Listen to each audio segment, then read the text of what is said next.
आज अपन डिस्कशन करेंगे चालुक्य सम्राट पुलकेशिन सेकंड पे या पुलकेशिन द्वितीय जिसे बोला जाता है पुलकेशी द्वितीय भी बोलते हैं इसे। इमाडी पुलकेशी भी बोलते हैं इन्हें। और इनका जो कार्यकाल था वो था 610 से लेके 642 सीएडी तक।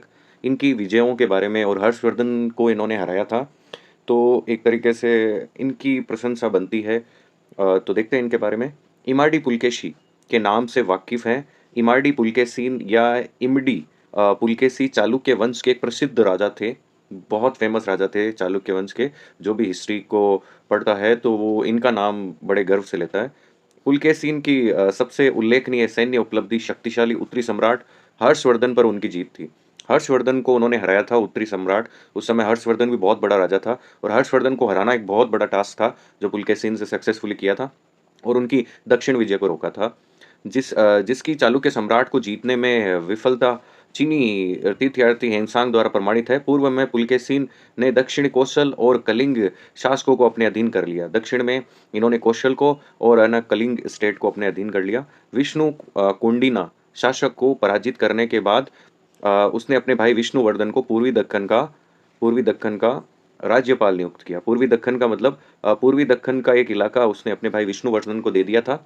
इसका रीज़न यही था कि वो इतना बड़ा राज्य उससे नहीं सँभाला जा रहा था, तो विष्णुवर्धन को दे गया। और बाद में विष्णुवर्धन ने, देखो इसी भाई ने बाद में वेंगी के स्वतंत्र चालुक्य वंश की स्थापना की। यानी इसी विष्णुवर्धन ने वेंगी के चालुक्यों की 3 शाखा है, जिसमें वेंगी भी एक शाखा है। और इसकी चालुक्य न पुलकेशिन सेकंड का जो भाई था विष्णुवर्धन, इसी ने वो जो अलग शाखा है उसको बनाया था, जिसको बोलते हैं वेंगी के चालुक्य। पुलकेशिन ने भी दक्षिण में पल्लवों के खिलाफ कुछ सफलताएँ हासिल की, लेकिन अंततः पल्लव राजा नरसिंह वर्मन प्रथम के आक्रमण के दौरान हार गए। देखो नरसिंह वर्मन ऐसे राजा थे, कुछ सफलताएँ इन्होंने हासिल की थी पुलकेशिन सेकंड ने, लेकिन नरसिंह वर्मन ने इनको युद्ध में 2 बार डिफीट या 2 या 3 बार डिफीट करके और इनको हरा दिया था। और इनकी जो दक्षिण में पल्लव वंश को जीतने की जो महत्वाकांक्षा थी, उसे खत्म कर दिया था नरसिंह वर्मन फर्स्ट ने।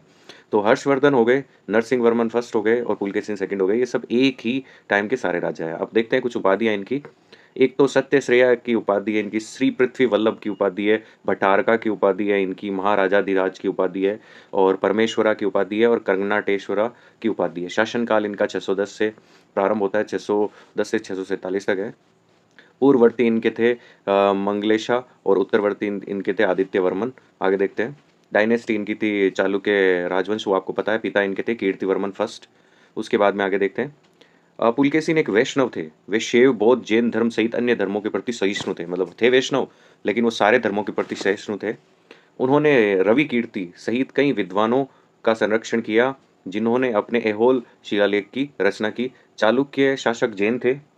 वे मूल रूप से वनवासी के रहने वाले थे, वनवासी के। बादामी के भूतनाथ मंदिर को बनवासी शैली में उकेरा गया है। बनवासी भी एक शैली है और बादामी का जो मंदिर है भूतनाथ मंदिर, वो भी काफ़ी फेमस है। तीसरी और चौथी गुफा जैन मंदिर धर्म के देवता हैं। बहुत से लोग ये दावा करके लोगों को गुमराह करते हैं कि वे क्षत्रिय है और अन्य एक अलग जाति के हैं। क्षत्रिय नहीं बल्कि अन्य के हैं। तो महाराजा इमाडी पुलकेशी की पत्नी अलूपा थी। ये अल्वा वंश की थी और महाराजा मंदिरों के प्रेमी हैं। इस प्रकार मंदिर कर्नाटक, आंध्र प्रदेश, तेलंगाना, मध्य प्रदेश, महाराष्ट्र, थाईलैंड और कंबोडिया के बीच बनाया गया है। चालुक्य राजाओं के लिए घोड़ों और हाथियों को थाईलैंड और कंबोडिया से आयात किया गया था। मतलब ये भी इन्फॉर्मेशन हमें मिलती है। उसके बाद में इनके समय के दौरान बादामी चालुक्यों का विस्तार दक्कन पठार तक था। बादामी के चालुक्य भी फैल गए थे। अब देखो इनकी जो महत्वपूर्ण कार्य था वो था हर्षवर्धन को हराना। तो ये देखते हैं हम। हर्षवर्धन जो उस समय सकलोतापथेश्वर के नाम से जाने जाते थे, ने दक्षिण पथ जीतने की आशा में विंध्य पर्वता के पास रेवानी के तट पर डेरा डाला। कोई नदी होगी रेवानी उसके। और इसे सहन करने में असमर्थ पुलकेशी ने हर्षवर्धन का सामना किया और उसे परमेश्वर की उपाधि से हराकर उसकी सेना को तबाह कर दिया। इससे प्रसिद्ध ऐहोल, जो ये ऐहोल अभिलेख है उसी में इसकी जानकारी मिलती है। में कहा गया है उन्होंने बादामी राजधानी से राज्य पर शासन किया। पश्चिमी सागर से बंगाल, यानी पश्चिमी सागर ये हो गया अरब सागर, और बंगाल की खाड़ी तक, नर्मदा से दक्षिण सागर तक दक्षिण पता स्वामी या दक्षिणेश्वर शीर्षक के तहत अपनी संप्रभुता स्थापित की। उनकी ख्याति भारत में ही नहीं विदेशों में भी फैली थी। तो ये एक शॉर्ट वीडियो था अबाउट द पुलकेशिन सेकंड के बारे में। इनकी लाइफ की जो मेन जो एक अचीवमेंट मान सकते हैं वो है हर्षवर्धन को हराना। और एक इन्होंने ऐहोल अभिलेख में इसका बताया भी है कि भाई मेरा राज्य कहाँ तक था।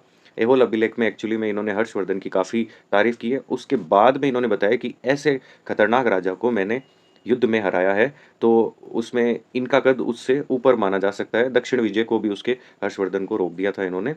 आई होप आपको काफ़ी कुछ इसमें समझ में आया होगा और आपको पुलकेशिन सेकंड के बारे में जानने की इच्छा भी होगी। अजंता और एलोरा की गुफ़ाओं में भी पुलकेशिन सेकंड द्वारा बनाई गई गुफ़ाओं के चित्र भी फाउंड होते हैं। तो आई होप आपको जानने की इच्छा हुई होगी। इसी के साथ मैं अपना लेक्चर समाप्त करता हूँ। धन्यवाद।